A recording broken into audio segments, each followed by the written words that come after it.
So hello and welcome to my channel stocks fox. तो दोस्तों, आज हम एक बहुत ही इंटरेस्टिंग इम्पोर्टेंट टॉपिक पर बात करेंगे। बहुत से लोगों की डिमांड थी मेरे पास कि इस टॉपिक पे एक वीडियो बनाया जाए, तो इसीलिए मैंने थोड़ा सा इस हफ्ते के लिए सीरीज को रेस्ट दिया है, अपनी लर्निंग सीरीज को। हम लर्निंग सीरीज को नेक्स्ट वीक से कंटिन्यू करेंगे।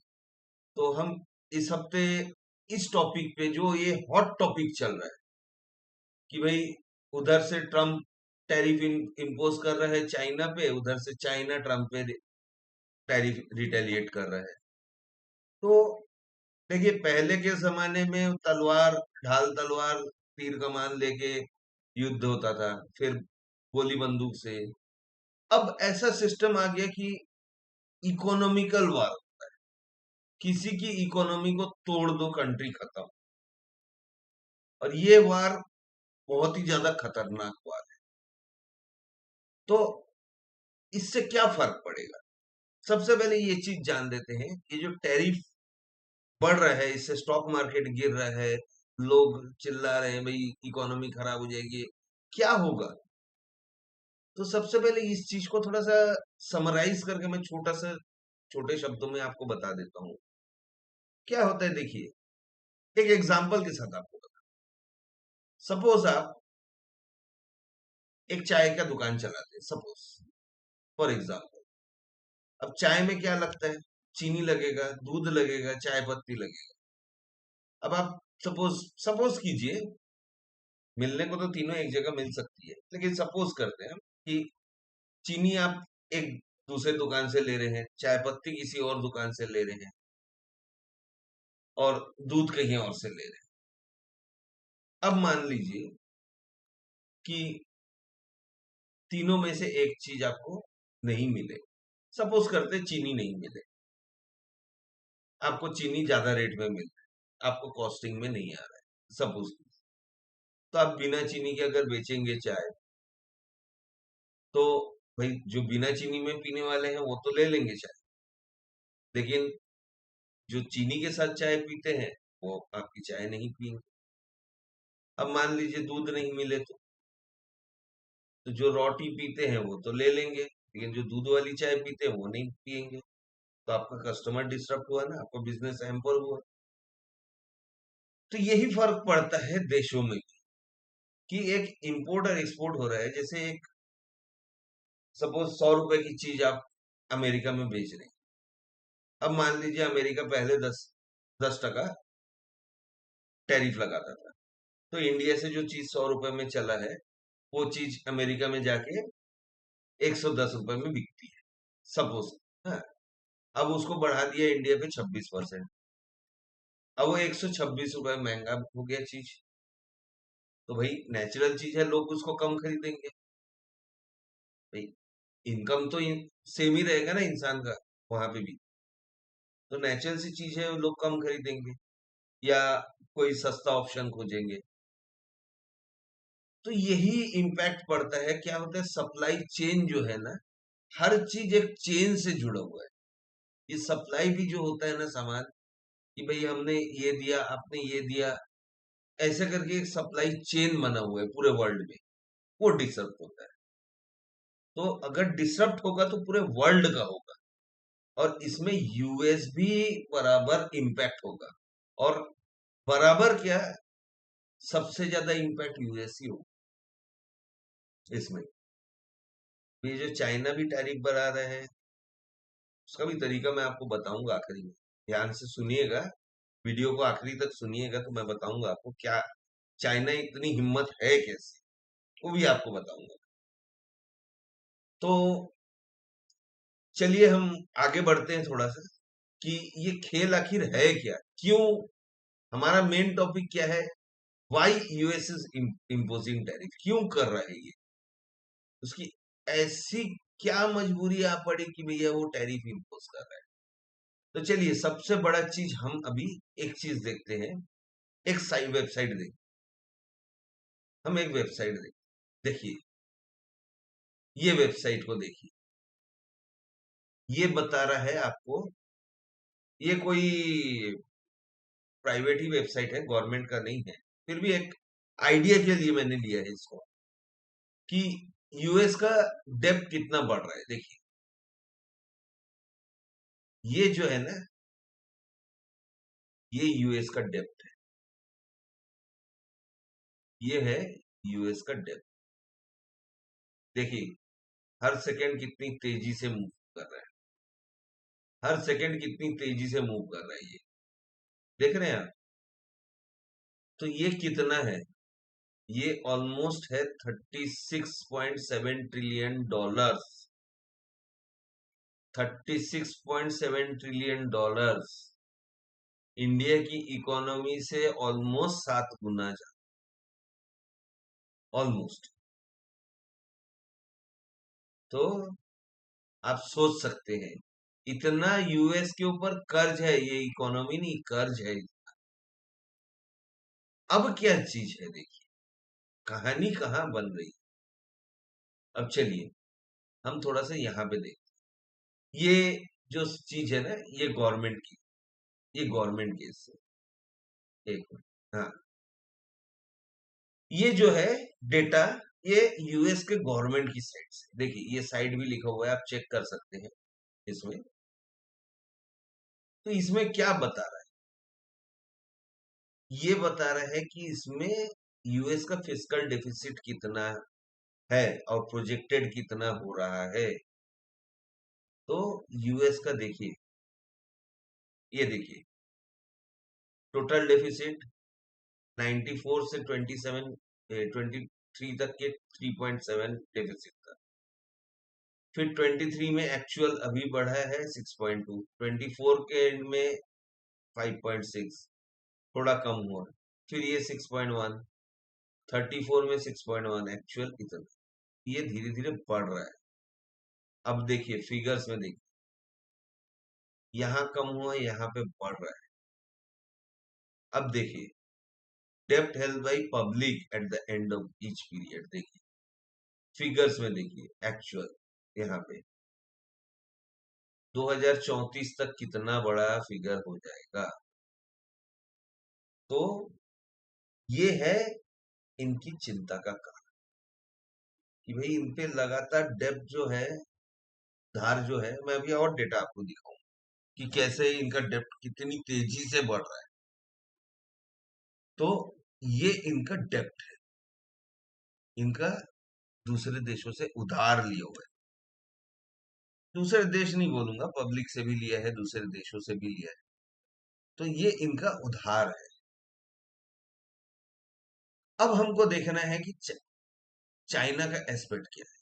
देखिए उससे पहले एक चीज और दिखा, ये देखिए ये वाला स्लाइड, सॉरी ये वाले स्लाइड को देखिए, ये देखिए किस तरह से इनका उधार बढ़ता है। 2015 में कहा था, और 10 साल में ऑलमोस्ट डबल हो गया, ऑलमोस्ट डबल हो गया 10 साल में इनका उधार। तो किस तेजी से बढ़ रहा है देखिए। तो ये है यूएस की सबसे बड़ी चिंता का कारण। अब क्यों इसने टैरिफ लगाया, अब टैरिफ इसने क्यों लगाया, इस चीज को हम समझते हैं। देखिए ये ऑफिशियल डेटा नहीं है, लेकिन मैंने सर्च किया है वेबसाइट्स में, तो वहां से कुछ निकल के आया कि ये क्या होता है, हर साल इनको कुछ डेप्थ जो है रिन्यू करना पड़ता है। मतलब इसको एक छोटा सा एक एग्जांपल से समझ लेते हैं कि आपने सपोज एक बैंक से लोन लिया, सपोज करते हैं 5 लाख का आपने लोन लिया। अब कितना भी परसेंट इंटरेस्ट में हो, लोन लिया। अब जब आप अब वो लोन एक 10 ईयर के लिए रहता है, मान लीजिए 5 साल के लिए लोन है, 5 साल में आपको वो लोन चुकाना है। अब मान लीजिए अगर 5 साल में आप वो लोन नहीं चुका पाए, तो बैंक तो आप पे प्रेशर डालेगा ना। तब आप क्या करेंगे, और किसी से लोन लेंगे या और दूसरा लोन लेंगे दूसरे बैंक से, कोशिश करेंगे, तो वो लोन लेके आप ये लोन चुकाएंगे। तो अमेरिका का फैक्टर भी वही है। उनको अभी 7 to 9 ट्रिलियन डॉलर, मतलब जो ये 36.22 है ना, इसका 20 से 25% होता है, इतना उसको रिन्यू करना है इस साल। अब जो रिन्यू करना है तो उसके लिए क्या उपाय है? अब उसके लिए हम एक चीज को समझेंगे। चलिए हम सीधा अब नेट पे जाते हैं, हम एक चीज को समझते हैं। देखिए, एक चीज को हम समझते हैं जो बहुत ही जरूरी चीज है इस केस में। पहले मैं आपको फैक्टर्स को समझा दे रहा हूँ, फिर मैं पॉइंट पे भी आता हूँ आपको। ये किस चीज का चार्ट है? देखिए, ये यूएस का 10 ईयर बॉन्ड यील्ड है। बॉन्ड यील्ड क्या होता है? देखिए, यूएस इन्वेस्टर्स से पैसा उठाता है, क्या, किस बेसिस पे? अपने बॉन्ड्स बेच के। अब जो भी कोई इन्वेस्टर है उससे यूएस पैसा लेता है। अब इन्वेस्टर कब पैसे लगाएगा? जब स्टॉक मार्केट्स अनसेफ हो। हम बोलते हैं ना कि भाई यूएस बॉन्ड यील्ड बढ़ रहा है, तो फिर स्टॉक मार्केट में लोग इंटरेस्टेड ज्यादा होंगे। यूएस बॉन्ड यील्ड बढ़ रहा है, अगर यूएस बॉन्ड यील्ड गिर रहा है तो स्टॉक मार्केट में लोग ज्यादा इंटरेस्टेड होंगे। बढ़ रहा है तो फिर स्टॉक मार्केट से पैसा निकाल के एफआईआईज यूएस बॉन्ड डील में लगाएंगे। तो वो क्यों होता है? देखिए, अब यूएस एक बॉन्ड इशू करता है, और बॉन्ड के बेसिस पे क्या करता है वो? एक इंटरेस्ट देता है, हर साल एक इंटरेस्ट देता है। जो भी बॉन्ड खरीदता है उसको एक इंटरेस्ट देता है। अब वो इंटरेस्ट कितना होता है? देखिए, वो इंटरेस्ट डिसाइड करता है ये चार्ट। ये फ्लक्चुएटिंग इंटरेस्ट होता है, कभी कम हुआ कभी ज्यादा हुआ, उस बेस पे वो इंटरेस्ट देता है। अब ये जो बॉन्ड से वो पैसा ले रहा है, इसको डेवलपमेंट में, चाहे अपने डेब्ट्स चुकाने में, ये सब चीजों में, काम में, अपना बजट हैंडल करने में, एडमिनिस्ट्रेटिव कॉस्ट हैंडल करने में, ये सब करने में यूएस इन चीजों का ये पैसा लगाता है। अब इसका एक फैक्टर ये भी है कि देखिए, यूएस कोशिश करेगा कि भाई लोग बॉन्ड में ज्यादा से ज्यादा लगाए। अब लेकिन उसके साथ बॉन्ड का इंटरेस्ट भी कम हो, ताकि यूएस को सस्ते में लोन मिल सके। मतलब यूएस को इंटरेस्ट कम देना पड़े, लेकिन लोग पैसा ज्यादा लगाए। ये यूएस चाहेगा। समझ रहे पॉइंट को? तो इसलिए क्या कर रहा है यूएस?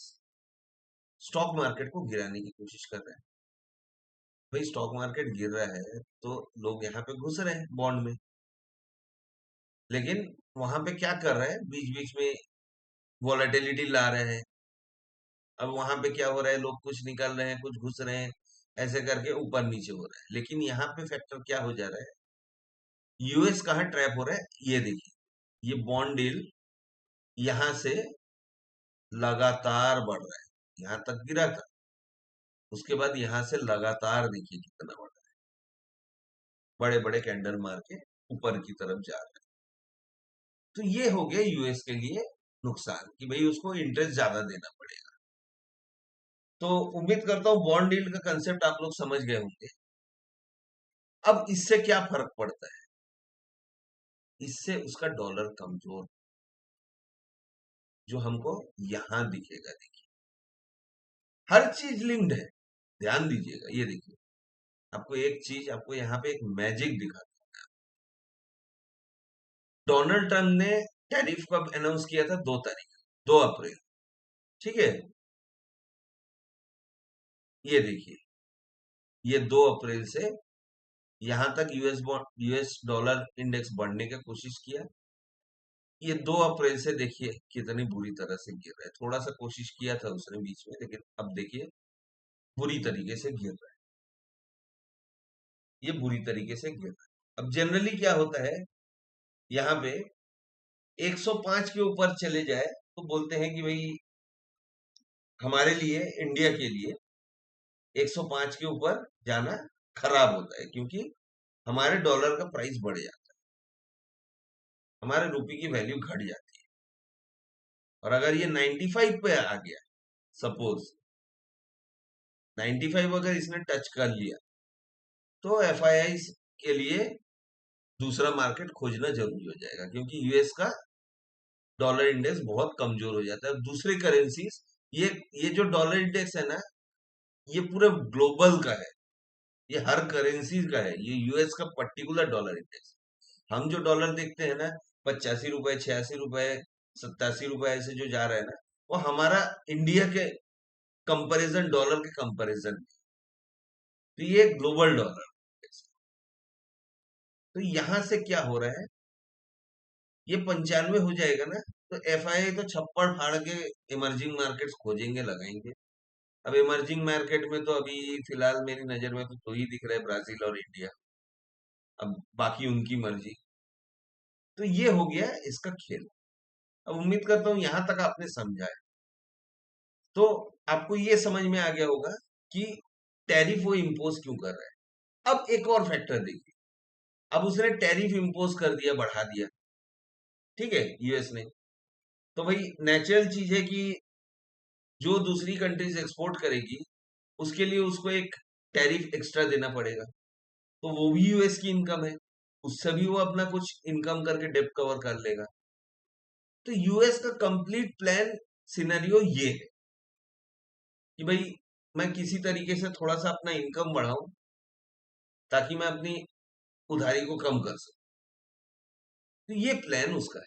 लेकिन ये जितने एग्रेसिवली किया है, किसी यूएस के बड़े फंड मैनेजर ने बोला था कि भाई 10% तक तो ठीक था, लेकिन ये जो कर दिया है ये बहुत बड़ा हथौड़ा है।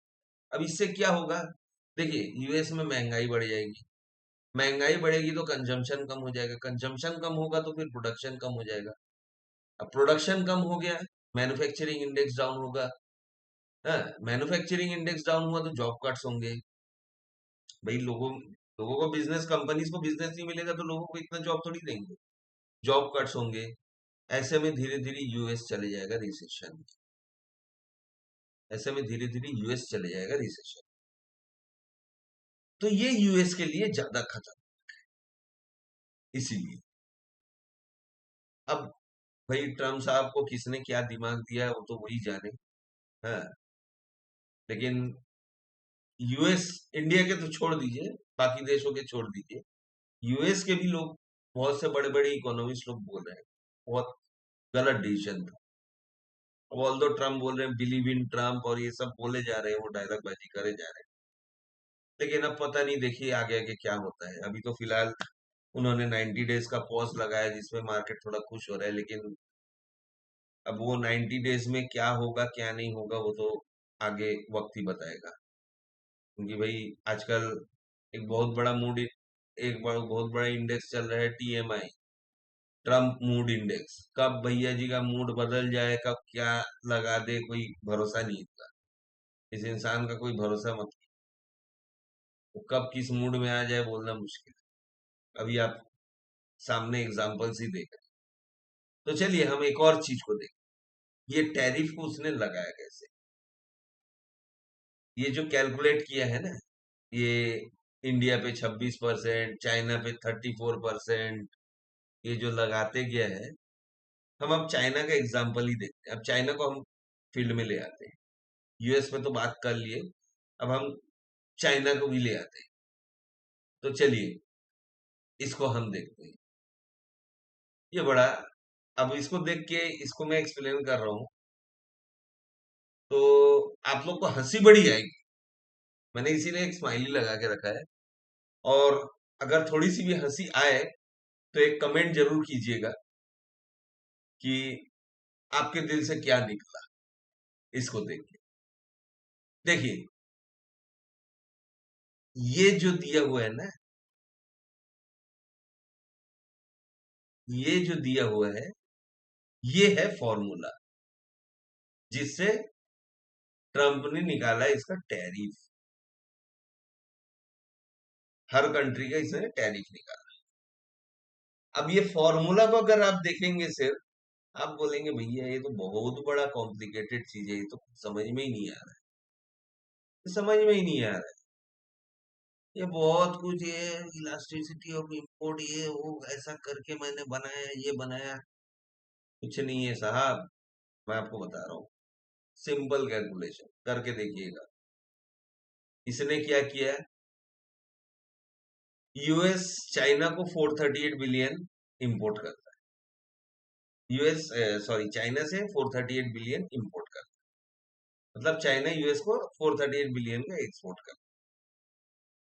ये जो 67% टैरिफ लगाता है चाइना करके बोल रहे हैं ना, नहीं लगाता भैया, गलत बात है। अब देखिए, और यूएस चाइना को एक्सपोर्ट करता है 143 बिलियन डॉलर।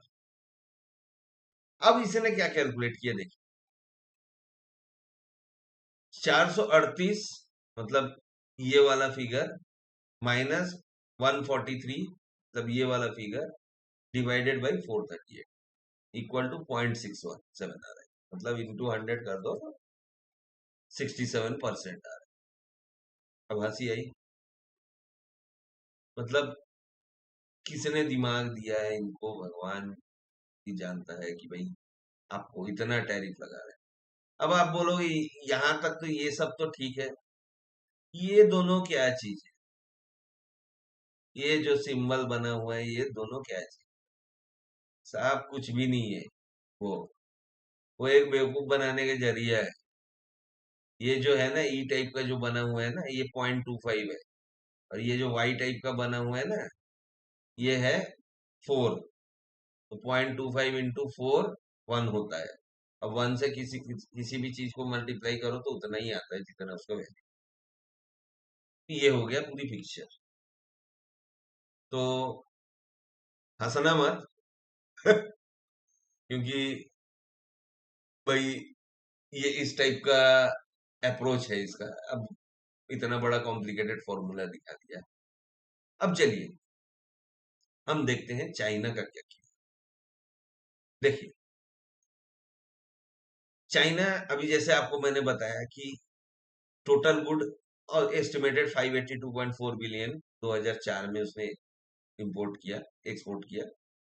यूएस ने चाइना से ट्रेड किया 582.4 बिलियन, जिसमें यूएस ने 143.5 बिलियन, जो मैंने अभी आपको बताया, ये चाइना को एक्सपोर्ट किया। हाँ, तो इसका ये ट्रेड डेफिसिट बहुत बड़ा है, इसका ट्रेड डेफिसिट बहुत बड़ा है। अब देखते हैं कि चाइना को यूएस क्या क्या एक्सपोर्ट करता है, और चाइना यूएस से क्या क्या लेता है। देखिए, एग्रीकल्चर चाइना 29 20.9% एग्रीकल्चर करता है, सबसे ज्यादा। फिर ये देखिए 16.6 केमिकल, प्लास्टिक, रबर, लेदर। हम्म, अच्छा ये सॉरी, ये चाइना जो करता है, ये सॉरी ये तो यूएस एक्सपोर्ट करता है जो चाइना को। हाँ, जो चाइना यूएस को करता है वो इधर है। ये 47% मशीनरी और मैकेनिकल अप्लायंसेस चाइना देता है, सबसे बड़ा चीज। और बाकी तो ये सब देता ही है। तो मेजर चीज क्या है, चाइना देता है मशीन, मशीन देता है। इसका मतलब क्या, यूएस के पास मैन्युफैक्चरिंग नहीं है। आपको पता भी होगा एप्पल का प्लांट कहाँ लगा है, चाइना। तो यूएस के पास नहीं है मैन्युफैक्चरिंग। अब देखिए, हम देखते हैं थोड़ा कंट्री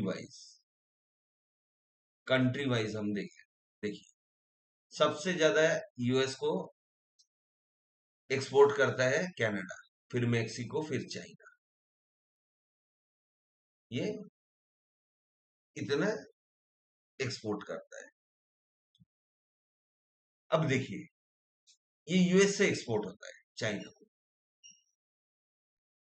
तो ये हो गया एक फैक्टर।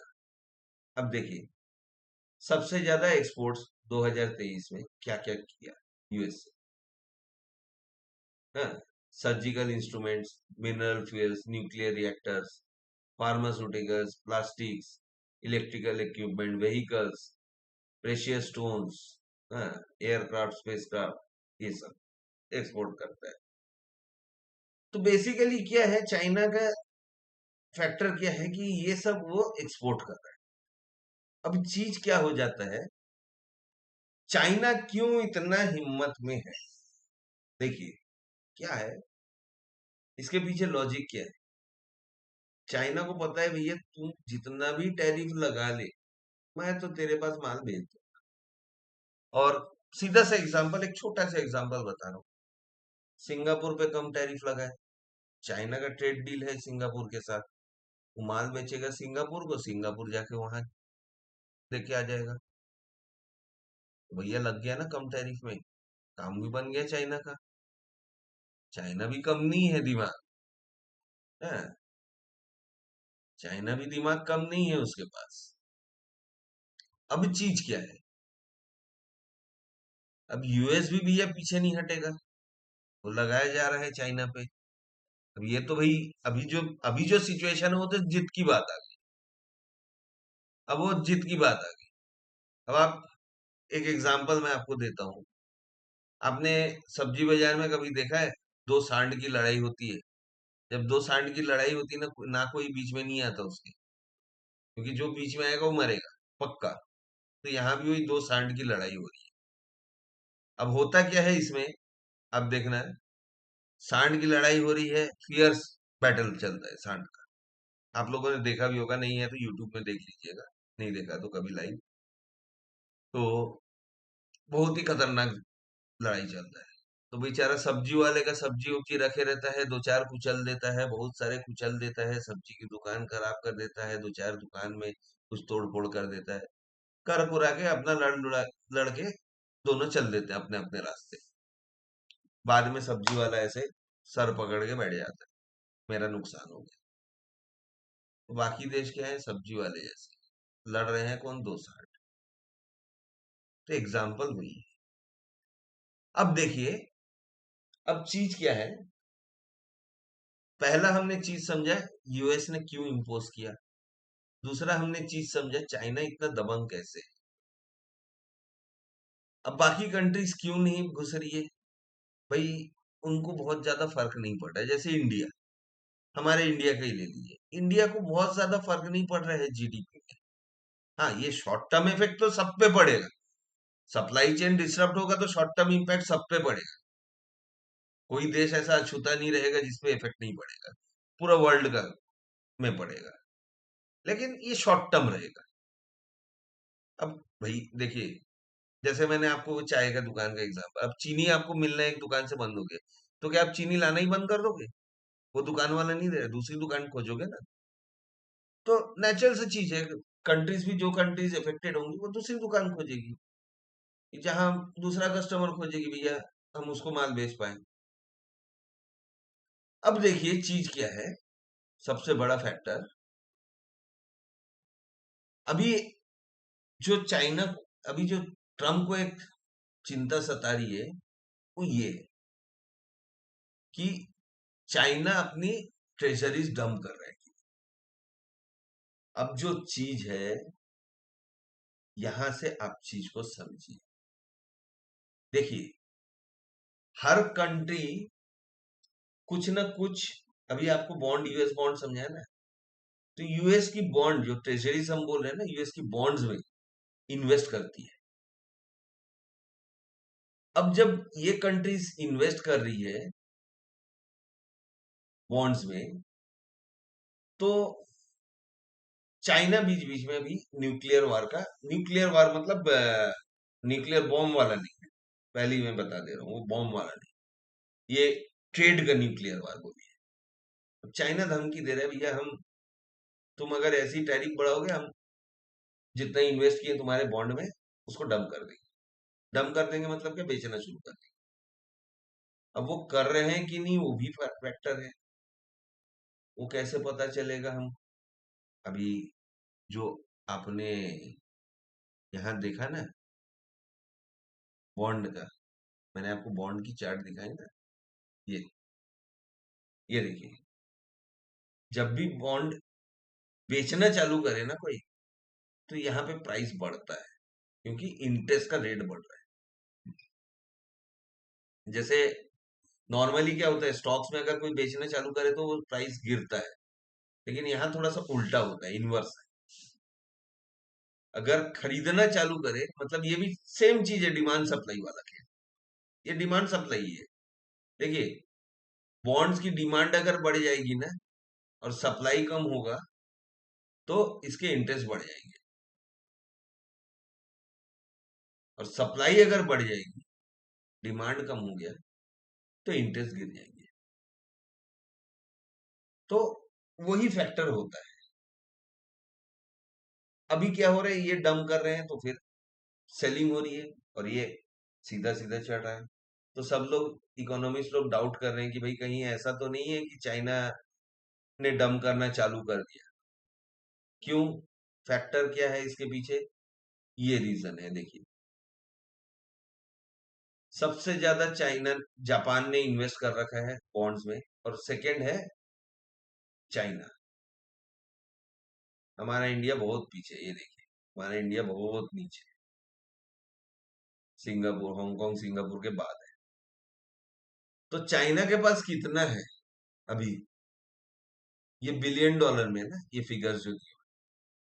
अभी 2004 में, 24 में सॉरी, चाइना के पास है 2025 के में 760.8 बिलियन डॉलर्स का बॉन्ड इसने खरीदा। अब इतने अगर वो बेचना चालू कर देगा तो नेचुरल सा चीजें भी है, यूएस की इंटरेस्ट बढ़ जाएगी, यूएस का खर्चा बढ़ जाएगा। जो बॉन्ड से इंटरेस्ट, बॉन्ड से पैसा लेना चाह रहा है तो बढ़ जाएगा, लोग बॉन्ड्स में घुसेंगे। अब इससे क्या फर्क पड़ेगा? यूएस की इकोनॉमी में फर्क पड़ेगा। हाँ, बॉन्ड का डिमांड बढ़ जाएगा, उसके मार्केट क्रैश होना चालू हो जाएंगे। वहां रिसेशन और स्टैग्नेशन, स्टैग्नेशन मतलब जो इन्फ्लेशन, मतलब ग्रोथ रुक जाना बेसिकली, आप समझे तो। हाँ, रिसेशन और इन्फ्लेशन को मिला के स्टैग्नेशन, तो ग्रोथ रुक जाती है। ग्रोथ रुकेगी, जॉब कट होगा, ये सब होगा। तो ये यूएस के लिए मेजर प्रॉब्लम क्रिएट हो सकता है। तो लेकिन चीज ये है भैया, अभी तो सांड लड़ना खत्म करे तब तो आपस में बात करेंगे। हाँ, ये तो ये भी बढ़ा रहा है, वो भी बढ़ा रहा है, कोई रुकने कोई तैयार नहीं। अब ये कब तक चलेगा, ये तो ट्रम्प और जिनपिंग ही बता पाएंगे भाई। हम किसी से कम नहीं वाला मूवी चल रहा है यहाँ। तो खैर, तो ये कंसेप्ट है कि चाइना अगर डम करेगा तो क्या। तो ओवरऑल सिनेरियो ये है अभी, जो हम कंक्लूजन पे आते हैं कि ओवरऑल सिनेरियो ये है कि यूएस को तो अपने डेप्ट रिन्यू करना ही पड़ेगा, कहीं ना कहीं से, कैसे भी हो।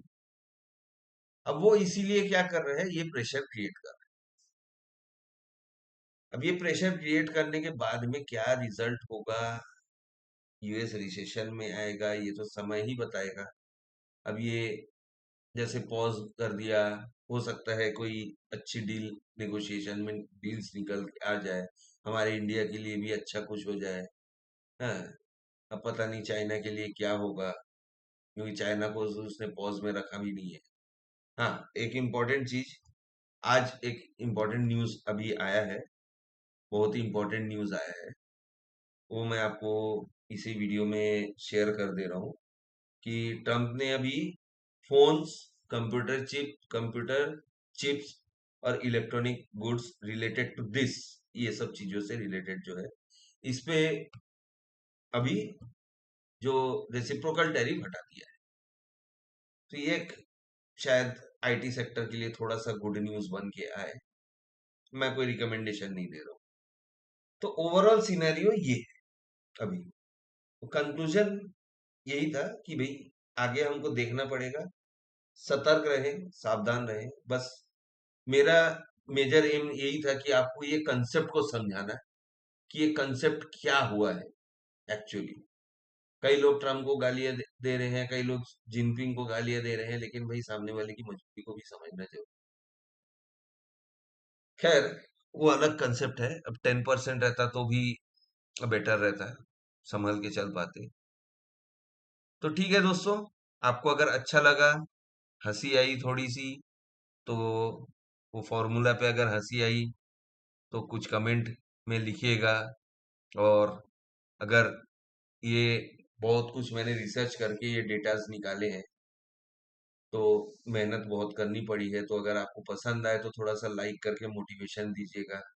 देखिए, आप लोग के लिए थोड़ा मेहनत करके मैं निकाल रहा हूँ डेटा, थोड़ा मोटिवेशन मुझे भी दीजिएगा।